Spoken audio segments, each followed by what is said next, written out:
that want to smoke weed and fucking like chill out. You don't need to get centered when you're young. You're too busy filling up and shit like that. But at age 38, man, I don't need to fill up. Sometimes I just need to kind of slow down.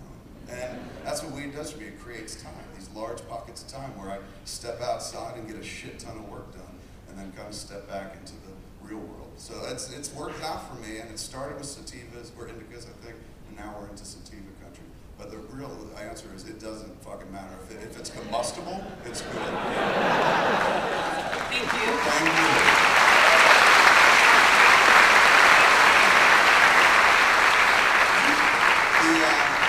It's weird, some people don't like that when you talk about it. They're like, oh, don't fucking glorify weed. And look, I'm with you, I don't glorify other drugs and stuff like that. In fact, I've been through enough drug travails with a friend of mine, Jason Hughes, for many years to like want to stay away from everything remotely hard edge. But my politics, my beliefs when it comes to weed, it comes out in the fucking earth. It's not manufactured, it's not cut with anything. It grows everywhere like a fucking weed. I think God had something to do with it, and I'm a Christian, so I'm gonna fucking follow the law of God, the one I just made up, and smoke all that. But for those that don't, it's not one of those things where I ever use it as a judgment or dividing line. I'm not one of those guys. It's like, you don't smoke weed, what are you, crazy? It works for me, I understand it doesn't work for other people and stuff, but man, if it works for you, if you can harness that shit and get it to work for you, it's like fucking smashing the atom, seriously. If you can find a way to harness weed and ride. Did you ever see that fucking movie Avatar? Remember he rode the big bird? That's what weed is. Weed is that gigantic bird in Avatar that motherfucker had to tame, and then he landed and people were like, I'm gonna suck that guy's dick. He landed the weed bird, man. Anyway, how are you? I'm good, man. Josh. Josh, nice to meet you. Welcome to Halifax. Thank you so much. You actually have a Halifax connection, whether you're aware or not, I don't know. The Mall Rat soundtrack had a great Halifax band called Thrusher. Thrusher?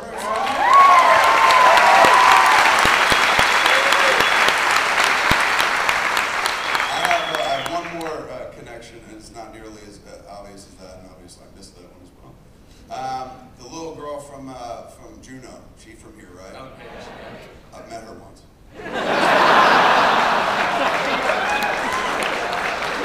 She seemed very nice. I met her in a bar in Cannes, man, which sounds weird. You know, it's like I met the chick from Juno in a bar in Cannes. But I was in Cannes Film Festival, and she was there. She was in the X-Men movie. We were there with Clerks 2, and she was in X3. That's weird. There was no original films there at all. And I'd seen the movie the night before, and I had to wear a tux to see it. This last time I got dressed up. They forced me to get dressed up to go see X-Men 3. In order to watch it in Cannes, you walk up the carpet, you know, the palais, and then you gotta be dressed up and shit. So I brought a tux with me because I was going to be going to see Southland Tales, which was also in competition. For my own screening, I wasn't going to wear a tux. I wore a tux top and then fucking jean shorts. Just fuck 'em. But for X-Men 3, it was like, you gotta wear a tux. And I was like, oh, I don't want to see it. All right, fucking, hey, let's do it. Put on the tux, went and saw the movie. Thought it was fun. I enjoyed it. Next morning, I'm downstairs in the hotel. I couldn't get a Wi-Fi signal in the room. You can get some downstairs. So I'm downstairs in the bar area, just sitting online, fucking checking email and whatnot. And then I see Juno. She ain't Juno yet, but she was Kitty Pryde. So instead of being Juno, instead of being Ellen Page, she was always the character she plays to me. And so she wasn't Juno yet, she was fucking Kitty Pryde. And I'm sitting there, and I never talk to anybody. I'm not one of those guys who gets, hey man, I'm fucking in this business too. Because I always assume I'm gonna be like, hey man, I'm in this business too. And they're like, fuck off. I'm like, right on. So, you know, I just assume that they're never gonna have something kind to say. So I tend to stay away from cats, and I'll look from a distance and shit, just like other people. In 1995, we were at the Universal Commissary, me and Mosier eating lunch. Fucking who's sitting across the table, we see him sit down, he's eating soup, it's fucking Sean Connery. And like, I wanted to go over and be like, oh my God, fucking you are Sean Connery. You know? But instead, we just sat there and we were like, let's watch him eat soup. And he looked up, apparently, you know, you're eating soup periodically, you don't just look right in the bowl. And he'd look up and there's me and Mosier.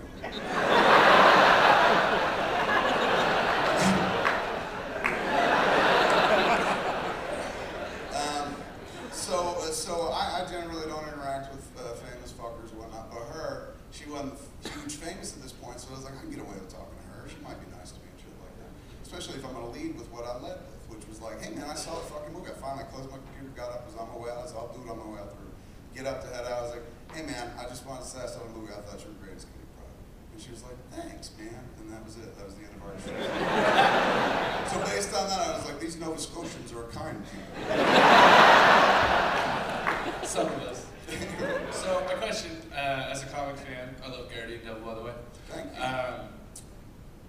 How do you feel about this whole Marvel Studios huge Avengers initiative going on? I remember you saying it, I think it was Evening Harder, when you were like, Batman and Robin, it's fucking Batman. So, do you feel it's an oversaturation of comic book movies, or are you super into it? Keep making them all. If you could take a pass at one of the scripts so far in this whole Avengers initiative, which one would it have been? I don't know, like at one point I was going to work on Green Hornet, and I wrote a script and it didn't really go anywhere. Like I wound up not directing it, and it got shuffled around, and then eventually when Michelle Gondry and Seth Rogen got involved, well, Seth got involved first. He was like, can I do it as a comedy? And they're like, okay. And they were allowed to do a more comedic version than we were ever allowed to do. So my only foray, or closest foray, was Green Hornet. And even there, I was just like, this is just too much money. Like now, more than ever, I'd have a hard time fucking, in good faith, making a comic book movie. They're just so fucking stupid expensive. And I'm happy to watch them. I'll sit there and watch them until the cows come home. But making one, I don't know, anybody can do that. You get enough people together and enough money, anybody can make a movie about, my fucking parents are dead, bitches are in trouble.